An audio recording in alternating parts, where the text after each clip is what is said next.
Gav absolutely loved Emmerdale, and he just knew it back to front. He knew the stories, he knew the characters. To be a series producer of a show like this, it has to be a cross between obsession and addiction, really. As his wife Susie, I'm sure, can testify, he was addicted to the show. Gavin was the captain of the ship.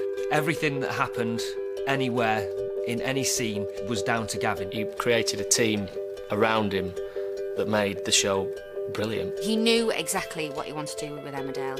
He saw all the flaws and he knew exactly how to put them right. So he was confident, and which made us confident.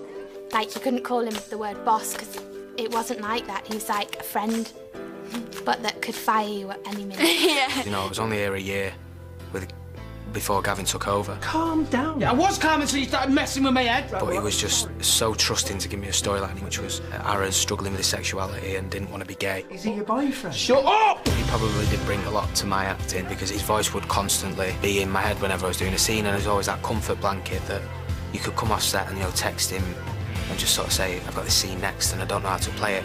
How would you? And he would always respond within 5 minutes and just say, do it like this and do it like that. And he was just...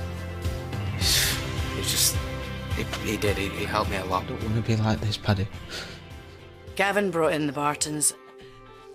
He said that we'd lost a bit of the farming in Emmerdale and he wanted to bring that back, but in a modern way. This is Mouse.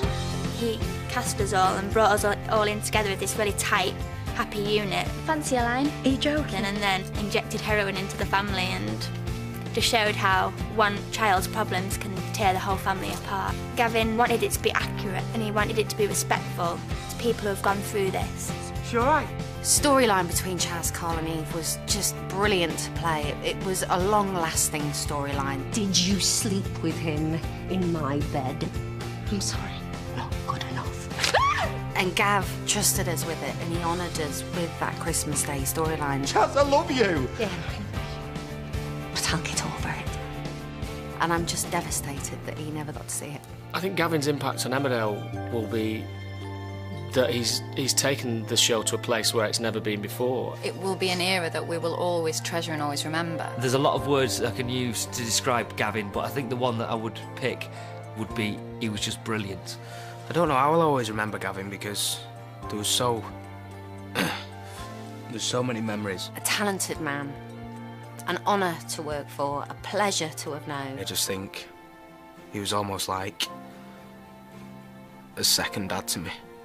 I wish he was here tonight to see how strongly people feel about him. We all do, and we've lost one of the good guys.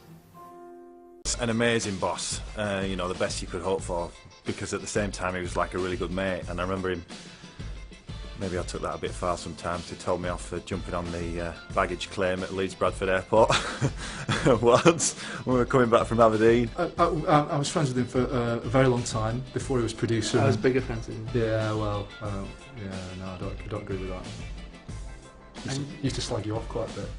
Who? Yeah.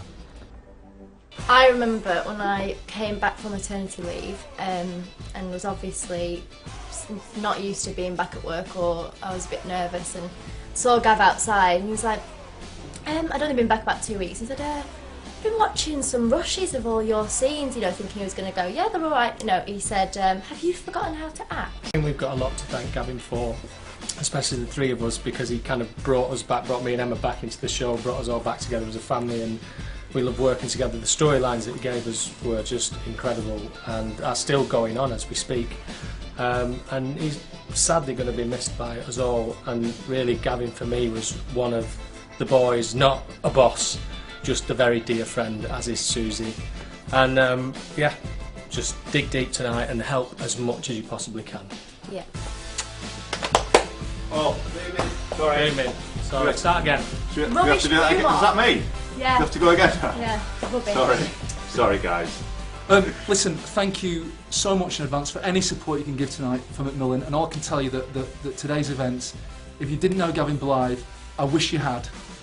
He was my friend and a brilliant bloke, a brilliant boss, and yeah, thank you.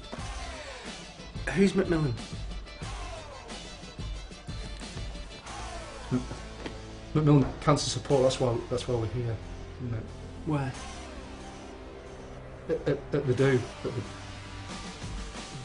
when he was a press officer. He went to this YTV costume sale, and he came back and he said, Big T, just wait there, mate. I've spent £1. I've got something absolutely brilliant. That's absolutely... Wait there. And he went in, and he came out with this huge yellow head on. His massive head called Mr. Popcorn Head.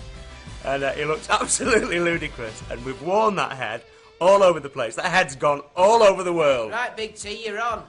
Right, I better go. Something to do. We'll miss him forever. And really glad that you're all here tonight. Please just give what you can and let's raise as much money as we can tonight.